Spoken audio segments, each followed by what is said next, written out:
喺今集開始之前，希望睇緊呢條片嘅朋友，如果你中意今集嘅內容，希望你訂閱我哋頻道同按個 like 以作對我哋嘅支持。各位好啊，又嚟到長毛簡易教室，我係咪簡易咧？今集繼續做啲簡單嘅嘢噶啦。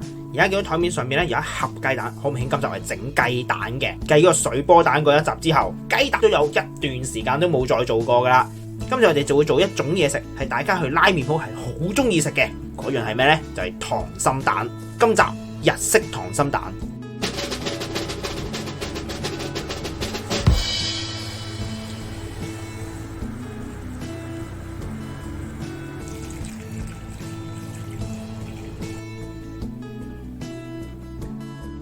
我明溏心蛋啦，咁我哋淨係得雞蛋一樣嘢噶嘛，因為溏心蛋佢係要擺喺啲醬汁裏邊醃佢一段時間先至出得到嚟嘅。材料有啲咩呢？會有濃口醬油嘅，留意翻呢個唔係普通醬油，大家喺 supermarket 見開呢都係通常依一款嚟嘅。點解要用濃口醬油呢？呢個係因為我個朋友 Uncle Ray 佢成日都教人煮日菜嘅，佢就提議我用呢一款濃口醬油嚟煮。另外會有本味淋，基本上就係呢三樣最主要材料噶啦。Uncle Ray 就再提議加多一小截昆布做呢個昆布湯，然後一齊去做一個醬汁嚟醃呢個溏心蛋，因為佢話咁樣個味咧會更加好嘅。咁我就順 Uncle Ray 咧，因為佢成日教日菜噶嘛。昆布我哋只需要兩節仔，約莫5 cm 嘅長度啫。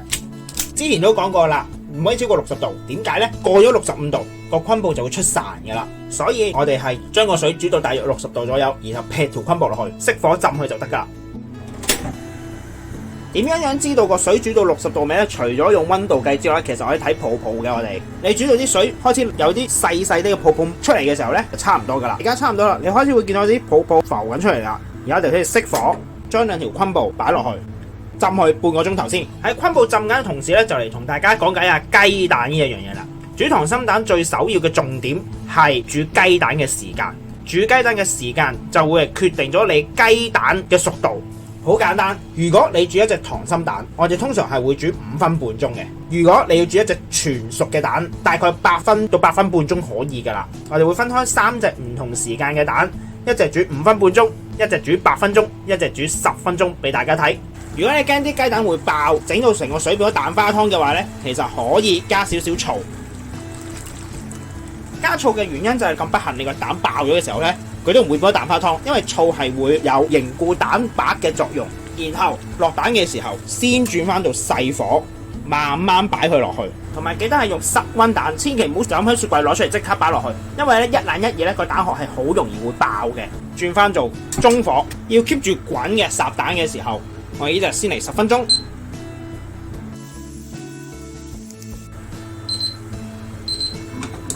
撈上嚟之後，即刻擺喺凍水度冷卻。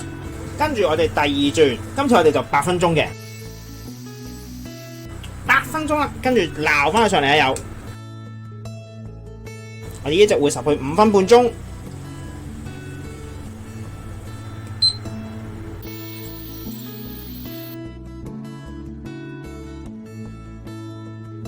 呢3隻就係烚咗唔同時間嘅蛋啦，跟住剝殼，然後切開一半俾大家睇。首先喺個質感上面其實都唔同嘅，呢個5分半鐘好有彈性嘅，會見到好腍嘅，同埋見到係呢個係8分鐘嘅，你會見到佢已經係冇咁腍，比較實嘅啦，偏向10分鐘蛋係撳都撳唔入啊，已經係好實嘅啦已經。然後我哋切開3隻俾大家睇。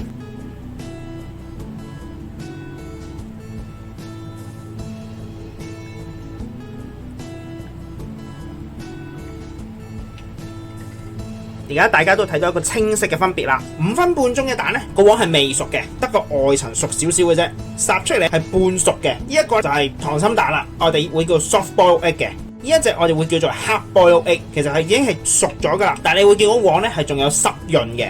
最後呢一隻個黃已經係乾晒咁滯，你會見到有少少綠綠地灰灰地嘅，呢係已經老蛋嚟嘅，煮得太熟啊，我哋會叫做 overcook 咗啦已經。所以如果煮溏心蛋嘅，記得係5分半鐘好啦。跟住我哋嚟煮醃汁啦，先將啲昆布撈翻出嚟先，然後我哋會將昆布水同埋濃口醬油、本味淋一齊去煮滾佢嘅。點解要煮滾佢呢？因為味淋嗰度係有酒精嘅，如果你唔想食落去有陣酒精味咧，其實煮一煮去揮發咗啲酒精就得噶啦。如果你哋用水嚟代替昆布水，我都係會建議你煮滾咗佢先，因為之後我哋要醃隻蛋咧，係講緊醃2至3日嘅都要。如果啲水可能唔係太乾淨嘅時候，你有機會令到啲蛋會變啊。先倒晒所有昆布水落去先，然後濃口醬油，最後味淋，煲滾之後熄火。然後攤翻凍佢就可以同啲蛋一齊醃噶啦。喺醃料攤緊凍嘅時候呢，我哋而家煮埋啲雞蛋啦。有樣嘢要同大家講翻，日式嘅溏心蛋擺落個滷水度浸呢，唔係浸得越耐越好嘅又。當你浸到過咗某一個程度之後呢，鹽分就會令到個蛋黃越嚟越實，因為扯乾晒啲水分，結果溏心蛋就變咗鐵蛋噶啦，好硬，唔會再流心噶啦。同大家做多一個實驗，就係用1個禮拜時間嚟同大家講醃到去乜嘢程度係最好食。過咗邊一日之後，啲溏心蛋就已經係唔可以再浸落去噶啦。我哋會分7兜，然後每一日就會去浸一隻蛋，不斷咁累浸落去，7日、6日、5日、4日、3日、2日、1日。有啲人話浸12個鐘都得嘅，就可以再浸多一隻係12個鐘，即係就會用8隻雞蛋去做呢個實驗啦。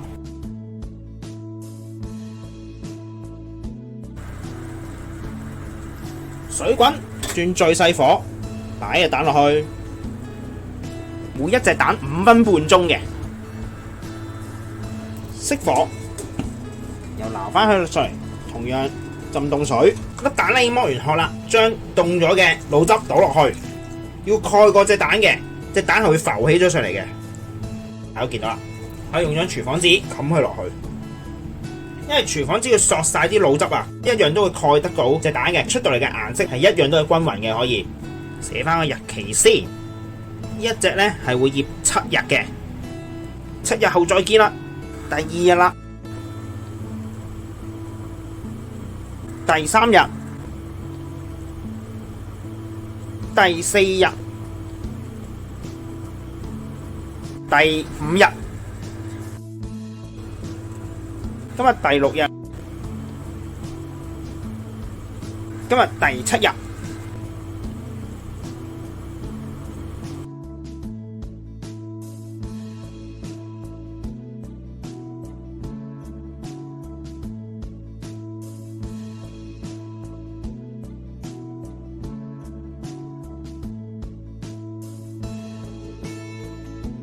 同樣都係14號，插咗一隻蛋，淨係醃佢12個鐘。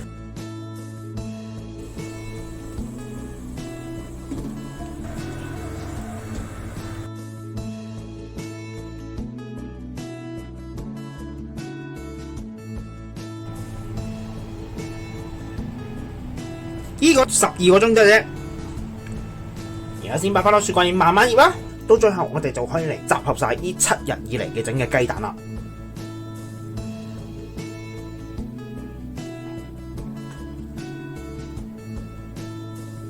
呢度就係8隻唔同醃製時間嘅雞蛋啦。而家我哋就可以逐一同大家研究一下，到底要醃幾耐先至好食嘅。睇一睇外表嘅分別先。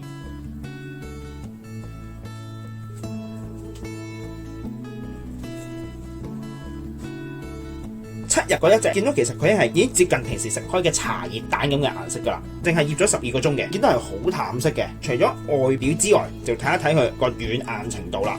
7日嗰隻捏落去，其實有啲實嘅啦，有少少似鐵蛋嘅感覺啊。去到第5日嘅時候，有少少軟身。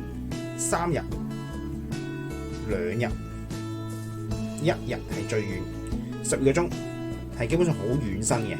大家最期待嘅一刻，切開晒所有雞蛋俾大家睇啦。8號嗰隻開始切起，蛋白係硬咗啊，咁所以好容易會爛嘅個蛋白係。你會見到個黃都已經變晒色，有啲似鹹蛋嘅感覺啊！入邊嘅白亦都索晒色噶啦，你會見到其實得翻一個少少環係白色嘅。9號嗰隻啦，今次係唔同咗啦，你會見到個黃會比較軟身少少嘅，內層嘅白係淡少少顏色嘅，對比起8號嗰隻。跟住到10號嗰隻啦，比較軟身嘅，你會見到一切就開噶啦。個黃偏生啲嘅，流心嘅位係比較多嘅，會見到係。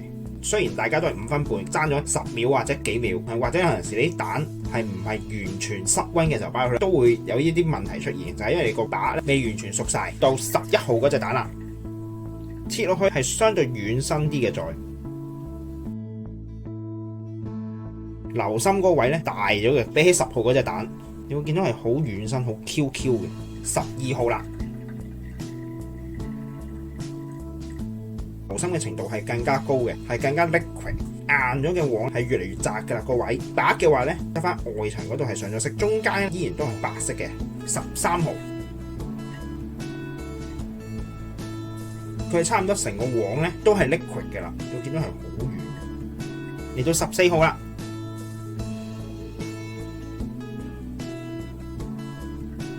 黃咧係完全流緊嘅，基本上成個蛋白係白色咁滯，係得最外層上咗色嘅啫。到最後係最常見嘅食譜就係12個鐘啦，見到係震騰騰蘿蔔神咁樣樣嘅。震騰騰開心心，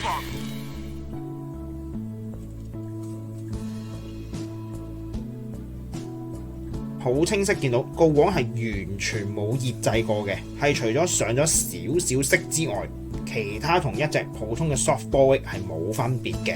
啲黃喺把刀度流緊落嚟添。到最後大家可以好清晰見到雞蛋喺醃製時間嘅長短情況下，其實係會有改變嘅。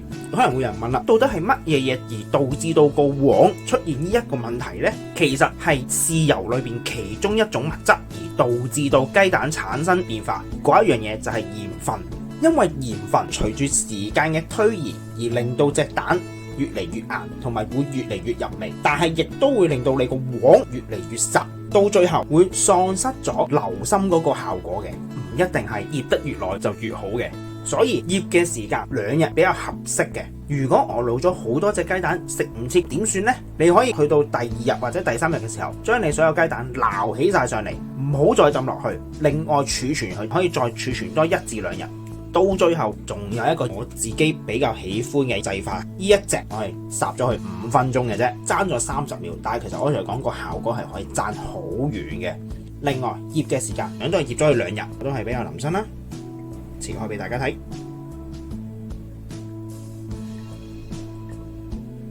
你見到黃完全流緊出嚟嘅啦已經。大家都係2日，點解個分別會咁大？就係嗰30秒嘅時間。呢30秒改變咗啲咩？就係改變咗個黃同埋蛋白，蛋白都係一樣咁嘅程度啦，淨得外邊個圈，兩個黃嘅流心程度係爭好遠。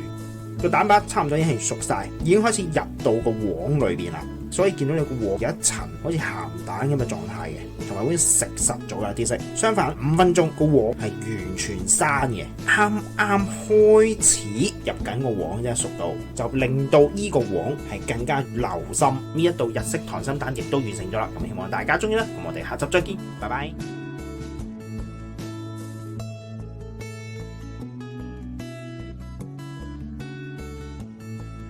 今集亦都差唔多啦，多謝各位收睇。